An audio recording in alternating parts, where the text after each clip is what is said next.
In this installment, we hear again from Timothy, who says,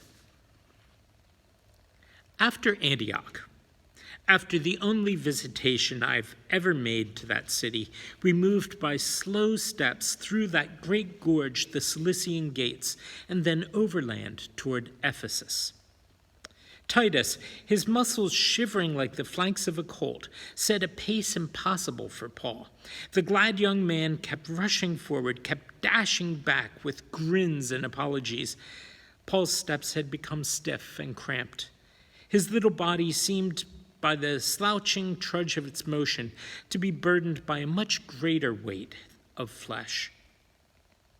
At every city where Paul had established churches in the past, we paused. He preached, he renewed the affections and their convictions, and he persuaded people in every place to begin a collection of money for the poor in Jerusalem. As long as we moved in the midst of these congregations, Paul showed no signs of his physical afflictions. None. He stood straight, he talked strong, he walked with snap and energy. But when we took to the road again, a nameless threesome in the busy streams of travelers, his body drooped and grew crippled. I watched him. I watched his eyes. I'm convinced that he was oblivious of the difference between the public and the private, Paul. In Lystra, we learned that my grandmother had died, Lois, the mother of my mother, her only companion in all her family since I'd left them 3 years earlier. She hadn't known where I was, my mother. She couldn't send the news to me. She had mourned in solitude for more than a year, and now my sudden appearing seemed only to renew her grief.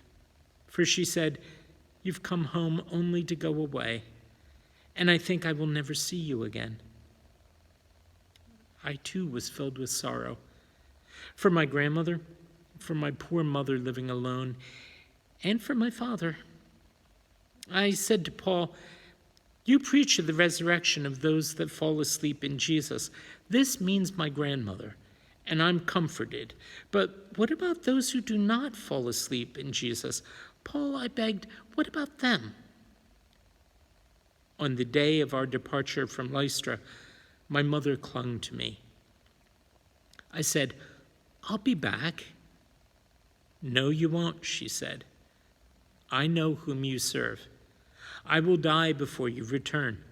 My home is not your home anymore." Then she said, "Take these. I have no need of them."